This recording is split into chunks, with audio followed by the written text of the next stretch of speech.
여기 난쟁이 한국인들은 매너까지 형편없다며 한국인들은 묻지도 따지지도 않고 전부 쫓아내버려야 한다며 시위를 벌이는 프랑스인이 있습니다. 그러나 그는 딸의 협박에 강제로 한국으로 향하게 되었고 결국 한국에 도착하자마자 충격적인 장면을 목격하며 그대로 이것 말도 안 된다며 엉덩방아를 찍고 말았다고 하는데요. 그렇다면 그가 대체 한국에서 어떤 장면을 목격했던 것일까요? 안녕하세요. 저는 프랑스 출신의 알리스라고 합니다. 제겐 꽤나 특별한 가족이 있는데요. 그건 바로 저희 아빠입니다. 아빠는 현재 스포츠 장비 판매 업체 몇 군데를 관리하고 계시고 꽤나 큰 사업 수완을 보이고 있는 상황인데요. 사실 이렇듯 얼핏 보면 딱히 특별한 점이 없는 것 같은 아빠지만 아빠에겐 꽤나 특별한 인생사가 존재합니다. 바로 아빠는 한때 매우 촉망받는 농구 선수셨다는 거였죠. 아빠는 학창시절 때만 해도 프랑스 청소년 국가대표 선수로까지 발탁될 정도로 매우 재능 있는 농구 선수셨지만 문제는 바로 신장의 한계였습니다. 아빠의 키는 173cm에서 멈춰버렸고 이건 사실상 키가 실력의 8할 이상을 차지하는 농구판에서 절대로 살아남을 수가 없는 명백한 한계점이었거든요. 결국 아빠는 재능은 있었지만 신체의 한계로 인해 점점 도태되어 갔고 급기야 프로 선수의 꿈을 포기하고 스포츠 장비 사업에 도전하게 된 것입니다. 결과적으로는 아빠는 이러한 새로운 도전을 통해 뜻하지 않은 재능을 발견하셨고 꽤 많은 돈을 벌게 되셨지만 아빠는 늘 자신이 프로 선수로 활동하던 그때를 추억하는지 매번 농구공만 볼 때면 우수에 찬 눈망울을 보이곤 했습니다.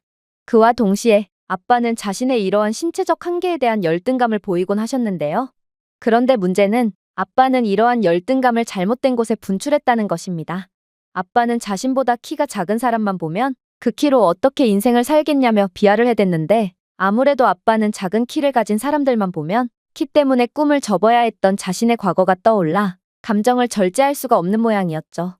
그리고 전 세계 인종 중에 키가 가장 작은 인종은 동양인이었기에 아빠의 무시는 대부분의 경우 동양인에게로 향했습니다.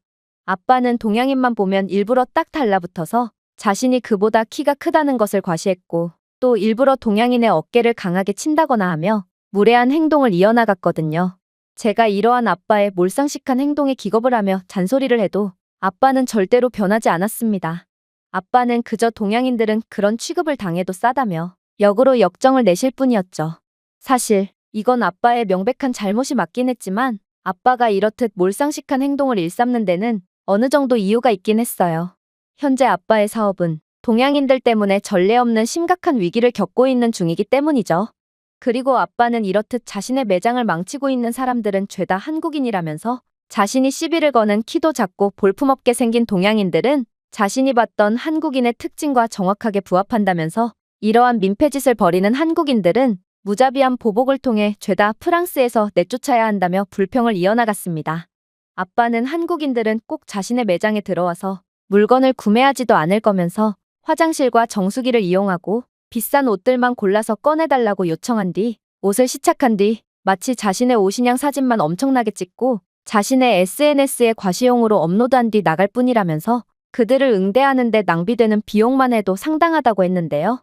그리고 한국인들은 꼭 자신이 쓰던 제품을 가져와서 거짓 환불을 요청한다든지 탈의실에서 판매 중인 옷을 몇 겹으로 껴입은 뒤 그대로 두꺼운 자신의 옷을 입음으로써 상품을 가린 뒤에 도망가는 방식으로 물건을 엄청나게 훔쳐댄다고 했어요. 하지만 이들의 더욱 충격적인 점들은 따로 있었죠. 바로 한국인들은 매장이 비치해둔 테스트용 향수를 마치 샤워를 하듯 사용하고도 아무것도 구매하지 않고 그대로 매장을 떠났을 뿐만 아니라 물건을 구매한 뒤 반품이 가능한 2주의 기간 동안 옷을 엄청나게 입어댄 뒤 그대로 가져와 반품을 하고 다른 옷을 구매한 뒤 그러한 과정을 반복하는 정말 인간이라고는 볼 수 없는 추잡한 행동을 일삼았다고 했거든요. 그래서 이러한 한국인들의 민폐짓 때문에 아빠는 반응이 좋던 무료 시착 서비스나 반품 서비스, 그리고 테스트 제품까지 죄다 없애야 했고 이러한 아빠의 사업의 핵심적인 역할을 수행하던 고객 만족 서비스가 없어지자 아빠의 사업은 다른 사업에 비한다면 뚜렷한 장점이 없는 그저 그런 평범한 사업이 되어버렸죠. 결국 한국인들 때문에 각종 고객 만족 서비스를 축소할수록 아빠의 매장을 찾는 손님들은 점점 줄기 시작했고 결국 아빠는 한국인들 때문에 엄청난 손해를 입게 된 상황이었습니다. 그래서 아빠는 자신의 키에 대한 열등감에 더해 한국인들만 보면 괜히 시비를 건다고 했죠. 그런데 저는 아빠의 말을 들으면 들을수록 뭔가 이상한 느낌을 받았습니다. 한국인들은 그런 민폐짓을 일삼을 사람들이 절대로 아니었고, 한국인들의 평균 신장은 프랑스인들의 평균 신장보다 큰, 그야말로 동양인의 한계를 초월한 사람들이기 때문에 아빠가 한국인들을 난쟁이 취급하는 것도 도저히 말이 안 됐거든요. 생각해보세요. 현재 개인주의 문화가 더욱 극심해지고 있는 프랑스에서는 이러한 각박한 사회적 분위기 때문에 여러 사회적인 문제들이 벌어지고 있고, 프랑스 공영방송에서는 이러한 문제에 대한 해결책으로 한국인들의 따뜻한 행동들을 집중 조명하고 있는 상황인데요. 한국인들은 전 세계에서 유일하게 노약자에게 자신의 대중교통 자리를 양보해준다거나 또 길을 물어보는 외국인들에게 자신이 직접 길을 찾아주기까지 하는 놀라운 호의를 베푸는 사람들로, 프랑스 방송사들은 이러한 한국인들의 행동을 본받아서 프랑스를 더욱 아름다운 사회로 만들자는 취지로 한국인들의 놀라운 행동과 한국의 선진적인 문화를 홍보하고 있는 상황입니다. 그런데 이런 사람들이 아빠의 매장에서 난동을 부렸다니, 이건 도저히 말이 안 되는 상황이었어요. 물론 아빠의 매장에서 난동을 부리는 정체불명의 동양인들은 죄다 꾀죄죄한 겉모습에 키도 매우 작았다고 했기에 이건 더더욱 세련된 외모와 큰 키로 유명한 한국인들이라고 볼 수 없는 상황이었죠.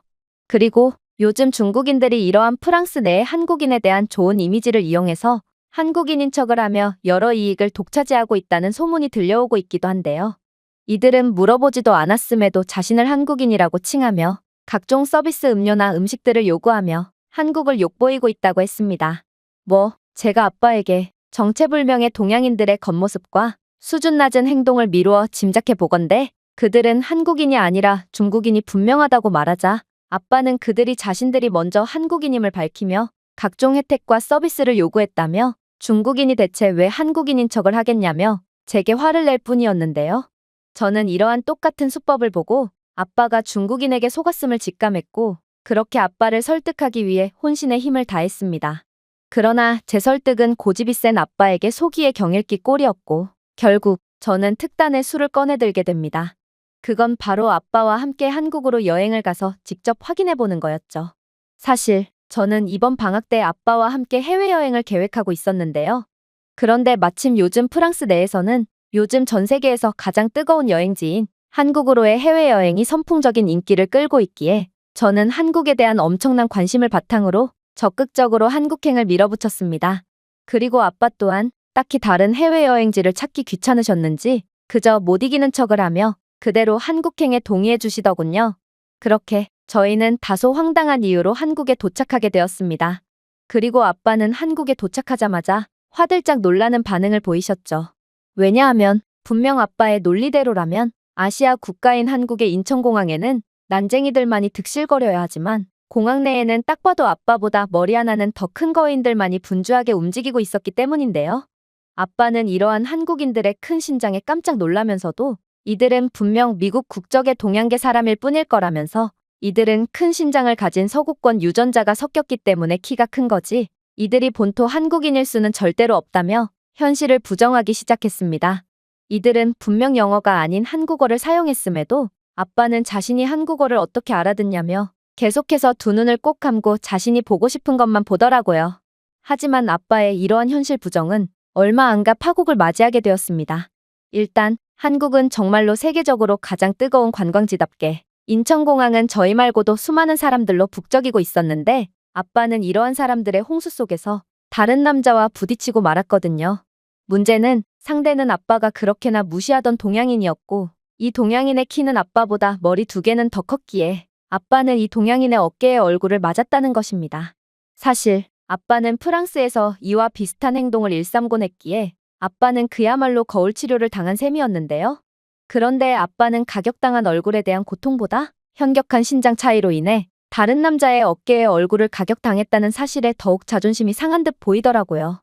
심지어 그 상대는 아빠가 그렇게나 무시하던 동양인이었기에 아빠의 얼굴은 마치 홍당무처럼 붉게 물들었습니다.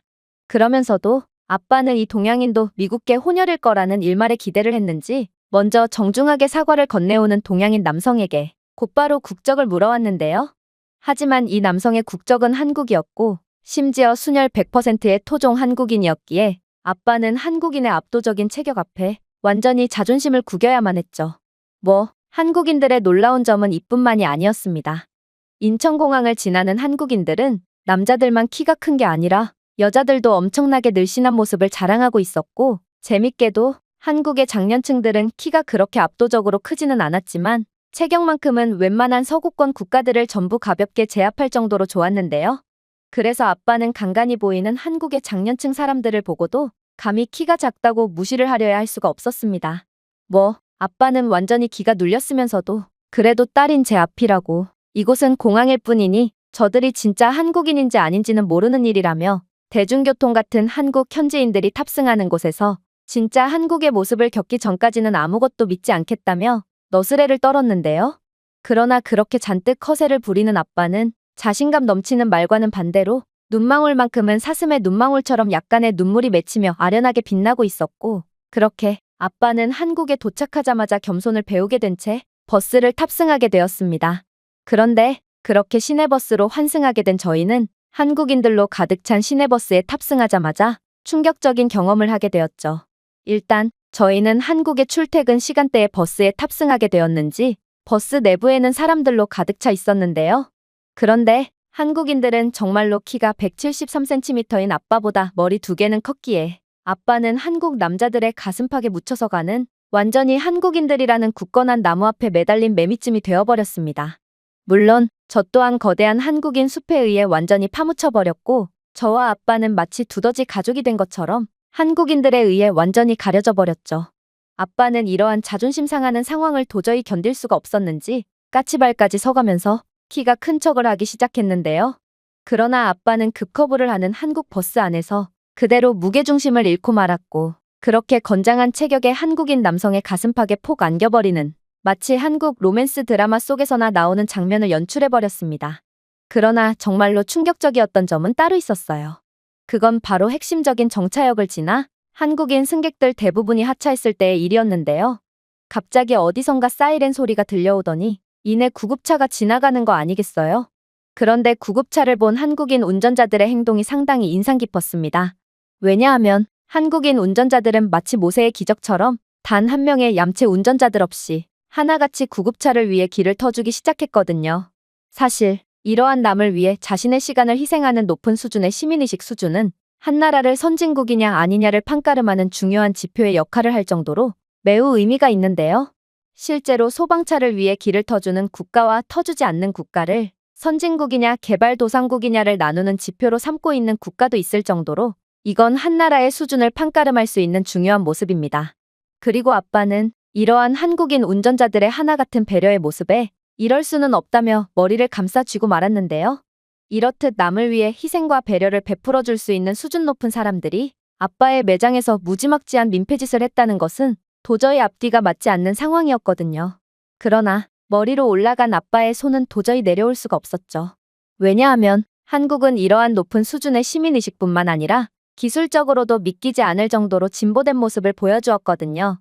물론 구급 차량이 다른 차량들의 양보를 받고 막힘없이 길을 통과하는 것은 분명 아름다운 장면이었지만 저는 이러한 장면에서 뭔가 이상한 점을 눈치채게 되었는데, 바로 한국 도로의 신호체계는 마치 구급차에 맞게 동적으로 조정되고 있는 것 같았기 때문입니다. 그러나 아빠는 그런 제 주장을 듣고는 그것 말이야 쉽지. 도로 상황이 얼마나 복잡한 변수들로 가득 차 있는데 어떻게 구급 차량 단 한 대만을 위해서 신호를 조정할 수가 있냐며, 그건 22세기에도 절대로 구현할 수 없는 기술이라며 제 주장을 일축할 뿐이었어요. 하지만 저는 궁금한 건 절대로 못 참는 성격이었고, 그렇게 제 뒷좌석에 앉은 한국인에게 영어를 사용하며 구급 차량이 어떻게 저렇게나 빠르게 모든 신호를 통과할 수 있는 거냐는 질문을 건네봤습니다. 그러자 이 한국인은 유창한 영어를 구사하며 놀라운 말을 해오기 시작하더군요. 한국에서 소방차나 구급차 같은 긴급 차량들의 경우 AI 기반 신호 동적 조절 기술로 인해 유리한 신호만을 받고 빠르게 현장까지 도착할 수 있어요. 한국은 이미 모든 교통망에 대해 교통 흐름에 따라 실시간으로 조정되는 AI 기반 신호등 시스템을 구축해둔 상태고, 차량 움직임을 모니터링하고 교통 패턴을 예측하여 병목 현상을 방지하는 스마트 도로 센서 및 어떻게 해야 구급 차량을 최단 시간으로 현장까지 보내며 또 교통 혼잡을 최대한 덜 유발할 수 있는지를 1초 만에 계산해주는 AI 중앙 통제 시스템을 구현해 두었거든요. 이러한 AI 기반 동적 신호 조절 시스템 덕분에 한국의 구급차와 소방차는 기존에 비해 50% 이상 빠르게 현장에 도착할 수 있고, 이로 인해 구조한 생명과 재산만 해도 상당하다고 하죠. 당신들이 서로 주고받는 언어를 들어보니 당신은 프랑스 사람인 것 같은데 제가 뉴스에서 보기로는 한국은 프랑스에도 이러한 AI 기술을 수출하기 위한 계약을 진행 중이라고 해요. 저는 한국인으로서 한국의 이러한 교통 기술력은 정말 완벽하다고 보장할 수 있고 프랑스 입장에서는 돈이 아깝지 않은 거래라고 확신할 수 있어요. 이건 정말 충격적인 말이었습니다. 지금은 프랑스가 한국의 기술력을 수입하는 상황이라니 이건 불과 십수년 전까지만 해도 한국이 프랑스의 기술을 수입하던 상황과는 완전히 뒤바뀐 상황이었고 저는 이렇듯 역전되어 버린 양국의 수준에 완전히 넋을 놓아버리고 말았죠. 한국은 도대체 어느 틈에 그러한 현실을 초월하는 기술력을 가지게 되었다는 말인가요? 특히나 아빠가 받은 충격은 그 무엇보다도 강했던 모양이었는데요. 그도 그럴 것이 아빠는 자신의 자랑스러운 조국이 자신이 그렇게나 무시하던 한국에 완전히 밀려서 이제는 기술까지 수입하게 되었다는 소리를 듣자 도저히 참을 수가 없던 모양이었습니다. 결국 아빠는 거의 발작을 하며 울부짖기 시작했죠. 당신은 지금 거짓말을 하고 있어요. 프랑스는 유럽 최고의 기술 강국이고 아무리 한국의 기술 수준이 높다고 해도 유럽 최고의 기술 수준을 자랑하는 프랑스의 기술 수출을 할 수는 없을 거예요. 그리고 솔직히 저는 당신의 말도 전혀 믿을 수가 없어요. 당신이 말한 기술은 마치 미래에서나 볼 법한 현실적이지 않은 기술이라고요.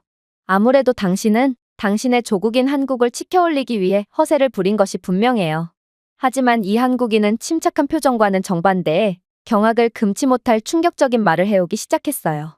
글쎄요, 제가 당신에게 거짓말을 칠 이유가 있나요? 그리고 이러한 한국의 기술을 미래의 기술이라고 말하는 것 자체가 프랑스는 한국에 비한다면 한참이나 뒤져 있다는 것을 여실히 보여주는 부분이 아닐까 싶네요. 한국은 진작에 이러한 교통 AI 기술을 개발하고 상용화시켜 놓은 국가고 모든 한국의 국민들은 이러한 기술에 이미 적응하고 당연하게 여기는 상태거든요. 그리고 당신의 캐리어를 보니 당신은 당장 조금 전까지만 해도 이러한 한국의 기술력을 직접 경험했을 것 같은데요. 당신은 분명 인천공항에서 여정을 시작했을 테고 이 버스를 탑승한 것을 보니 공항버스에서 시내버스로 환승을 했을 테죠. 그런데 공항버스처럼 장거리를 운행하는 버스나 시외버스의 경우 한국이 개발한 교통 AI가 자동으로 최적화 노선을 추천해주는 기술의 수혜를 받고 있어요. 한국의 도로 곳곳에 설치되어 있는 AI 기반 교통 카메라와 센서는 도로 상황, 차량 이동 및 보행자 활동을 지속적으로 모니터링하고 있을 뿐더러 이에 더해 머신러닝 알고리즘은 데이터를 실시간으로 분석하여 혼잡이 발생하기 전에 예측하고 차량들에게 대체 경로를 추천해 주거든요. 물론 한국의 모든 운전자들은 차량 인프라 통신을 통해 AI 교통 신호와 실시간으로 상호작용할 수 있고 아마 당신이 탑승했던 버스도 이러한 최적화된 경로를 통해 당신을 빠르게 목적지까지 데려다 줬을 테죠. 여기에 더해 한국의 AI로 제어되는 신호등은 교통 흐름에 따라 동적으로 조정되고 있는데 실제로 한국의 AI 교통 중앙 제어 시스템은 번잡한 도로에서의 신호는 더 길고 덜 혼잡한 지역은 더 짧도록 조정해서 완벽하게 최적화된 도로교통 상황을 유지할 수 있게끔 하고 있는데요. 그리고 출퇴근 시간대에는 AI 시스템이 도로 출구 경사로에서 들어오는 차량의 물결을 감지하고 혼잡을 완화하기 위해 선제적으로 신호등을 몇 초간 연장하는 등 한국은 이러한 기술력 하나로 운전자들의 평균 운전 시간을 60% 이상 절약해주는 세계에서 가장 우수한 교통 효율성을 보여주고 있습니다. 즉, 당신은 당신도 모르는 사이에 이러한 한국의 기술력의 수혜를 받고 상당량의 시간을 절약할 수 있었다는 것이죠.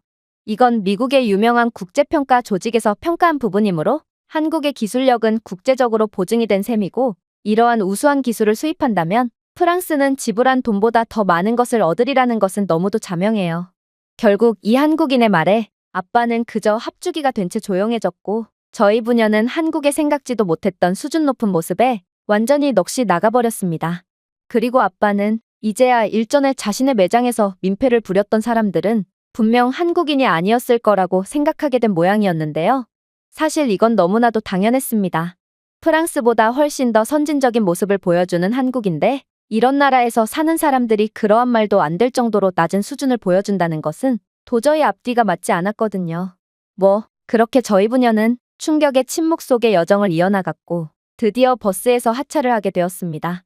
그리고 한국의 번화한 거리를 걸어가면서 아빠는 프랑스에서처럼 동양인들을 향한 수준 낮은 행동을 전혀 하지 못한 채 그저 좁은 통로에서도 어깨를 한껏 접으며 겸손하게 길을 걸어갔는데요. 왜냐하면 한국인들은 대체 어떤 유전자를 가졌으면 동양인임에도 키가 백인인 아빠보다 머리 하나 이상은 더 컸을 뿐더러 떡 벌어진 체격을 가져 덩치도 상당했거든요. 그래서 원래라면 동양인들 옆에 바짝 붙어서 자신의 키를 과시하던 아빠였지만 아빠는 그러한 거대한 한국인들의 모습에 완전히 쫄아버렸는지 결국 어깨를 잔뜩 움츠린 채 지나갈 뿐이었던 것입니다. 정말로 한국인들은 아무리 전 프로 운동선수 출신인 아빠더라도 도저히 상대할 수가 없는 동양인의 한계를 초월한 몸을 가지고 있었고 결국 아빠는 한국 입국 첫날부터 완전히 겸손을 되찾은 채 자신이 그동안 중국인들에게 속아왔다는 것을 완전히 인정하게 되었죠. 그런데 아빠는 자신이 한국을 오해했다는 것에 대한 반성을 하며 한국에 사죄를 표하면서도 그래도 유전자의 한계라는 것은 분명히 존재하고 자신은 그 피해자이므로 그러한 한계에 대한 부분을 그 누구보다 잘 알고 있다면서 도대체 동양인인 한국인이 어떻게 이렇게 키도 크고 덩치도 큰 건지 도저히 이해가 안 간다며 연신 머리를 감싸쥐었는데요. 솔직히 저는 이러한 아빠의 말에 어느 정도 공감이 가긴 했습니다. 통계적으로 봐도 동양인의 키와 체격은 모든 인종 중에 가장 작은 것이 분명하고 실제로 아빠의 매장에서 진상짓을 하던 중국인들의 왜소한 체격과 웬만한 여자만큼 작은 키를 보더라도 동양인들의 신장은 유럽인들의 수준에 절대로 못 미친다는 것을 알 수 있거든요. 그런데 도대체 어떻게 한국인들만큼은 이러한 동양인의 한계를 초월한 듯한 모습을 보여줄 수가 있는지 이건 과학적인 시선으로 봐도 불가사의한 부분이긴 했죠. 그러나 이러한 저희의 궁금증은 우연히 들어간 한국의 역사 박물관에서 완전히 해소되게 되었습니다. 왜냐하면 한국의 역사는 너무나도 파란만장했고 한국은 생각보다도 훨씬 더 특별한 사람들이었거든요. 일단 아빠는 한국은 알면 알수록 대단한 국가 같다면서 자처해서 이곳 역사 박물관으로 향했는데요. 그런데 아시아의 한계를 넘은 엄청난 신장과 체격을 가진 한국인들은 근대 시대까지만 해도 일제강점기와 한국전쟁을 거치며 엄청나게 작은 신장을 가지게 되었다는 통계가 존재하는 거 아니겠어요? 그도 그럴 것이 일제강점기 시대에 일본은 자국민과 군대를 지원하기 위해 매년 한국 쌀 생산량의 최대 40%를 착취했다고 했습니다. 이로 인해 한국인들은 기장, 보리, 옥수수와 같은 영양가가 낮은 대체품을 섭취하게 되었고 이는 광범위한 영양실조로 이어졌다고 했죠.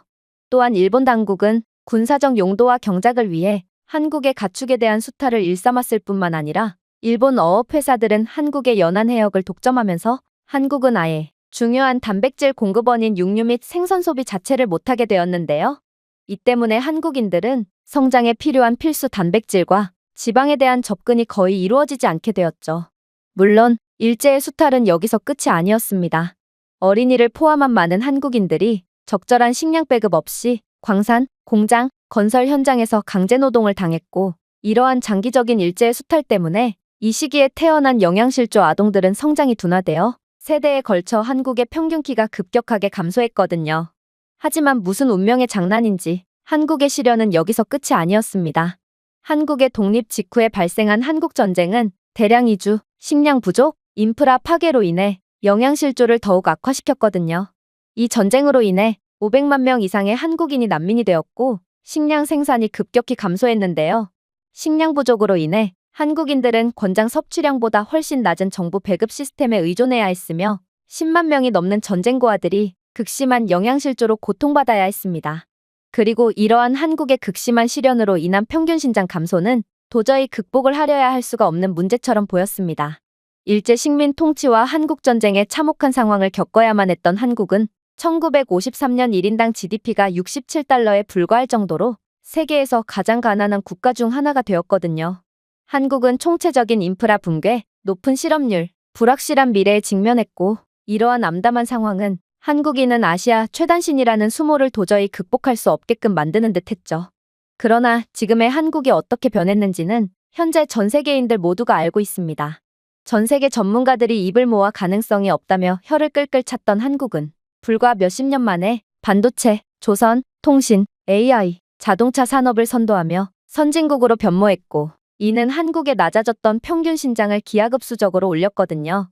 1960년대와 1970년대에 한국은 경제개발 5개년 계획에 따라 중공업, 조선, 전자제품에 집중했고 1973년 중화학공업 정책의 출범은 현대, 삼성, LG를 글로벌 리더로 자리매김하는 데 도움이 되었습니다.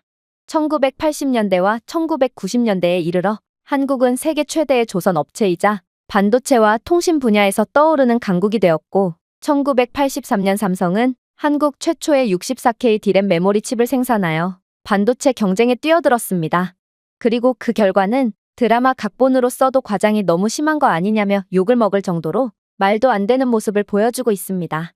2000년대까지 한국은 전 세계 D램 시장의 70% 이상을 장악하며 일본을 앞질렀고, 오늘날 한국은 삼성과 SK하이닉스가 글로벌 AI 칩 개발을 주도하는 세계 1위 메모리 칩 생산국이 되었거든요. 반도체는커녕 기본적인 전화기 한 대도 못 만들던 한국은 현재 전 세계에서 가장 뛰어난 반도체 기술력을 가진 국가가 된 것입니다. 이뿐만이 아니죠. 현대와 기아는 이제 전기 자동차 시장에서 기존의 전통적인 강자였던 일본과 독일을 압도하며 현재 미국의 테슬라와 직접 경쟁하고 있는 절대 강자의 자리에 올랐거든요. 한국의 배터리 제조업체도 마찬가지입니다.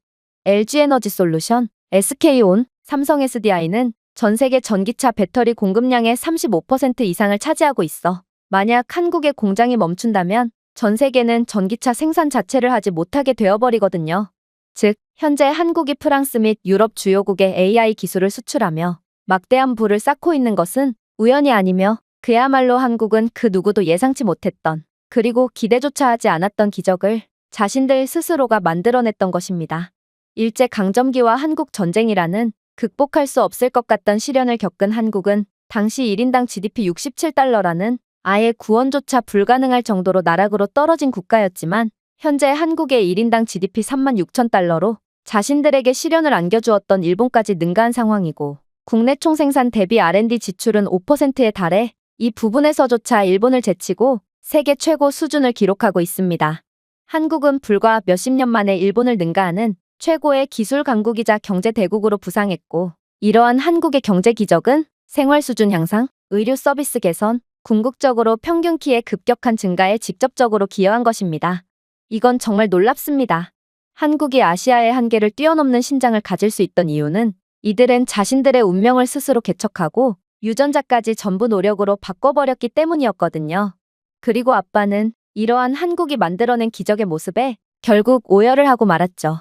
한국은 자신들의 운명을 스스로의 노력으로 바꿨지만 아빠는 자신에게 주어진 운명에 순응하며 작은 신장에 비관하며 농구 선수라는 자신의 꿈을 포기해버렸거든요. 아빠는 한국의 역사를 돌아보며 자신도 한국처럼 포기하지 말고 되든 안 되든 끝까지 부딪혀볼 걸, 아무래도 자신은 너무나도 빨리 포기를 한 것 같다며 한숨을 쉬셨는데요. 그러면서 아빠는 한국의 역사를 절대로 잊지 않으려는 듯 한국의 역사 박물관의 모든 모습들을 진지하게 눈에 담더니 이내 프랑스로 다시 돌아오는 비행기 안에서 자신은 다시 농구를 시작해야겠다며 아마추어 농구 동호회에 가입하겠다는 뜻을 밝히셨죠. 아빠는 지금 프로로 데뷔하는 건 너무 늦었지만 아마추어 대회에는 계속 참가할 거고, 그러다 보면 어쩌면 농구 프로 일부 리그가 아니더라도 낮은 리그 프로팀이라도 합류할 수 있을 것이고, 그렇게 된다면 프로 선수로서의 자신의 꿈은 이룬 것과 마찬가지 아니겠냐며 자신은 한국처럼 끝까지 자신의 꿈을 계속 키워나갈 거라고 하셨죠. 특히나 저는 농구 이야기를 꺼낼 때의 아빠의 모습을 아직도 잊지 못하고 있는데요. 아빠는 마치 자신의 젊었을 때의 시절로 돌아간 듯 희망이 가득한 청년의 눈망울을 보이셨거든요. 중국인들의 진상짓에 심신이 피폐해진 아빠는 매번 썩은 동태 누나를 보이셨지만 이때만큼은 선수 시절의 아빠가 그랬듯이 희망을 부르짖었고, 저는 그런 아빠의 진지한 모습은 난생 처음 봤기에 더더욱 놀랄 수밖에 없었습니다. 자신은 지난 수십 년간 단 한 번도 농구를 생각하지 않은 적이 없었고, 되든 안 되는 한국인들처럼 최선을 다할 거라고 주장하는 아빠를 보니 저는 한국이 정말로 아빠에게 엄청난 영감을 주었구나 싶어 경외감을 느낄 수밖에 없었는데요. 그리고 아빠는 새로운 꿈도 꿈이지만 아빠는 자신의 매장에서 한국의 명예를 더럽히는 중국인들을 가만두지 않겠다는 강력한 의지도 보이셨죠. 아빠는 이제는 자신은 한국인과 중국인을 명확하게 구분할 수 있을 것 같다며 이제부터 진상을 부리는 중국인들을 보면 강력한 조치를 취하겠다고 선포했는데요. 실제로 아빠는 한국인과 중국인을 구분하는 매뉴얼까지 제작해 모든 매장에 배포하는 등 자신을 계몽시켜준 한국의 명예를 위해 발벗고 나서는 모습을 보이기도 했습니다. 정말로 한국에서 깨달음을 얻게 된 아빠가 어떤 방향으로 변화될지 저는 요즘 한국 덕분에 너무나도 흥미로운 나날을 보내고 있답니다. 제가 준비해온 내용은 여기까지입니다. 끝까지 시청해주셔서 진심으로 감사드리며 여러분들의 구독과 좋아요, 알림 설정은 영상 제작에 큰 힘이 됩니다. 이상 세모튜브였습니다.